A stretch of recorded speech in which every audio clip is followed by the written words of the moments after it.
Bonjour, je m'appelle Jacques Teller, je suis professeur d'urbanisme et d'aménagement du territoire à l'Université de Liège.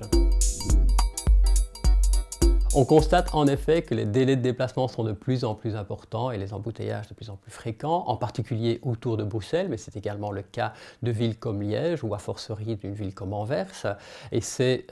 recrudescence des embouteillages pose un problème en termes de société, étant donné qu'il s'agit d'une perte en termes économiques liée à la perte d'heures de travail.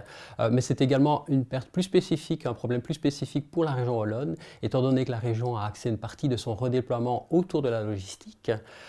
et que ça pénalise également l'accès au bassin d'emploi bruxellois et de l'ensemble du Brabant pour les travailleurs wallons. Alors différents types de mesures ont été mises en place en Belgique ou à l'étranger par rapport à cette problématique. On pense par exemple à la mise en place de voies de circulation réservées aux voitures avec plusieurs passagers. On pense aussi à l'étalement des heures de bureau de manière à éviter les effets de pointe en matinée ou en soirée, ou encore à des taxes comme celles qui ont été mises en place à Londres ou à Stockholm qui visent spécifiquement les centres-villes, les congestion charges, qui taxent directement les utilisateurs automobiles du centre-ville. On envisage d'autres solutions, la plupart d'entre elles sont axées sur l'exploitation des technologies de l'information de manière à renforcer l'intelligence du système de mobilité. Comme exemple de ce type de solution, on voit aujourd'hui le développement de teleworking centers à la périphérie des centres-villes de manière à capter une partie des naveteurs qui se dirigent vers le centre. Deuxième type de solution, c'est tout ce qui relève des systèmes embarqués et qui permettront aux utilisateurs, à travers leur GPS ou leur téléphonie mobile, d'adapter leur comportement de manière plus rapide, plus efficace, à court et à long terme. Et troisième type de solution, c'est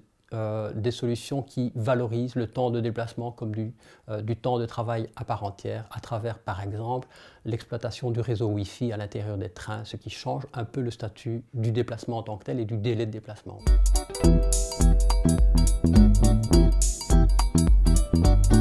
Cette situation est pour partie délibérée, il faut bien le reconnaître. On considère aujourd'hui que le fait d'augmenter les vitesses de déplacement a pour effet pervers d'inciter les ménages à s'éloigner de leur lieu d'emploi et des centres-villes. Et dès lors, les villes, les autorités territoriales ont tendance à mettre en place des politiques de type cocktail pour faire face aux problèmes de mobilité, politiques qui vont associer un renforcement des transports en commun en fréquence et en qualité, une réduction de l'espace réservé à la voiture et une concentration des emplois et des développements résidentiels à proximité des nœuds de transport en commun.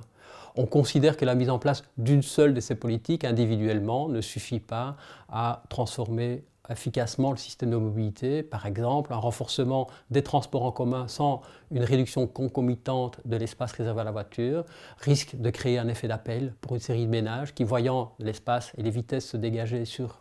le réseau routier, pourraient choisir de s'éloigner des centres-villes ou de leur lieu d'emploi et qui, dans 5, 10 ou 15 ans, viendraient de nouveau grossir les embouteillages.